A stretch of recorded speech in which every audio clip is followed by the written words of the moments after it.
ఇది electromagnetic waves లో ఉండే క్వశ్చన్. ఇది ఏమి ఇచ్చాడంటే ఒక ఎలక్ట్రోమాగ్నెటిక్ వేవ్ లో ఎలక్ట్రిక్ ఫీల్డ్ ఈక్వేషన్ ఇచ్చాడు వెక్టార్ ఫామ్ లో.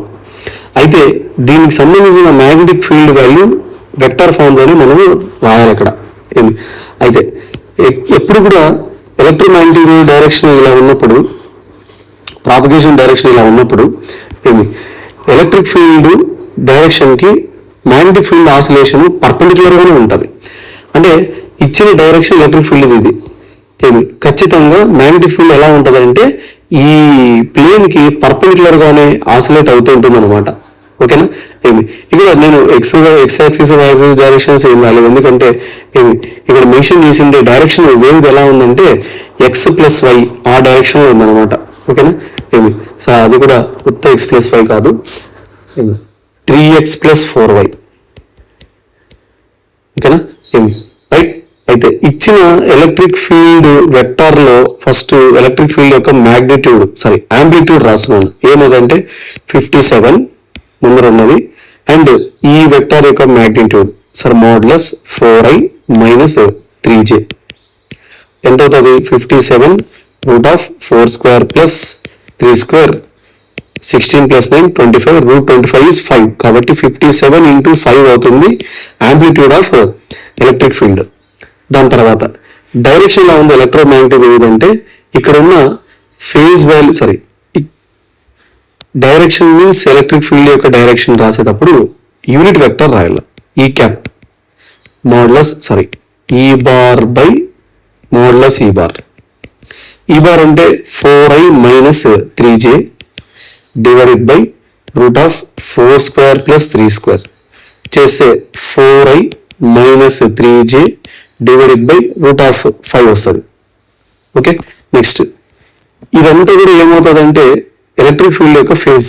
ఈ ఫేజ్ లో మీకు ఇది ఏమి ఇండికేట్ చేస్తుంది అంటే కనుక ఎలక్ట్రోమాగ్నెటిక్ వేవ్ వెళ్తున్న డైరెక్షన్ ఇండికేట్ చేస్తుంది. అంటే ఆ డైరెక్షన్ నేనేమని రాస్తున్నానంటే ఎన్ క్యాబ్ అని రాస్తున్నాను. రైట్. ఎలా ఉంది? 3x + 4y ఫామ్ లో ఉందనంటే ఎన్ క్యాబ్ ఎలా ఉందంటే 3i + 4j డివైడెడ్ బై మోడ్లస్ √3² + 4² లాగా ఉన్నట్టు. అంటే 3i + 4j divided by 5. Right.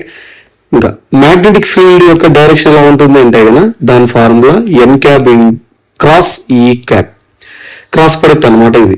Okay. So B cap is equal to N cap అంటే 3i + 4j divided by 5 cross E cap అంటే 4i - 3j divided by 5. Okay.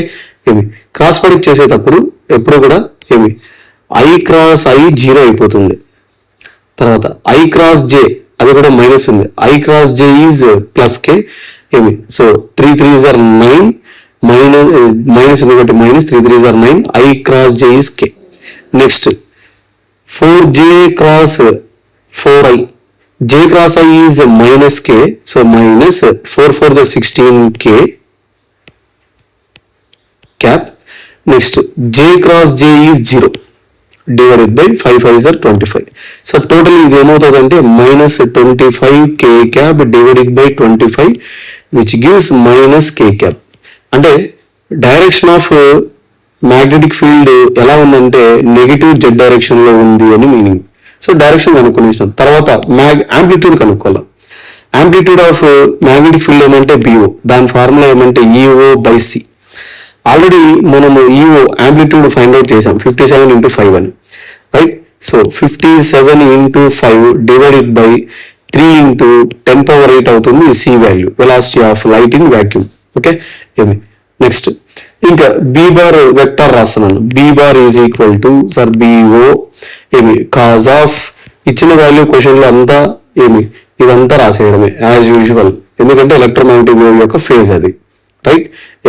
7.5 × 10⁻6t minus 5 × 10⁻³ × 3x + 4y. Okay. B cap direction ఇది magnitude. Okay. ఇది direction. Right. Substitute చేస్తే BO value ఎంత 57 into 5 divided by 3 into 10 power 8 cos of 7.5 into 10 power 6t minus 5 into 10 power minus 3 into 3x plus 4y B cap అంటే minus K cap direction అది right. సింపుల్గా రాస్తే B bar is equal to okay ఏమి minus ముందర రాసేస్తున్నా ఇక్కడున్న మైనస్ని right 57 divided by 3 into 10 power 8 cos 7.5 into 10 power 6t minus 5 into 10 power minus 3 into 3x plus 4y right. ఈ 5 front లో ఉండేది ఇక్కడ వెక్టార్ లో రాసేస్తున్నాను డైరెక్షన్ లో సార్ మైనస్ ముందర రాసాను 5k క్యాప్. సో ఇది ఏమవుతుంది అంటే కనుక ఏమి మ్యాగ్నెటిక్ ఫీల్డ్ యొక్క వెక్టార్ ఓకే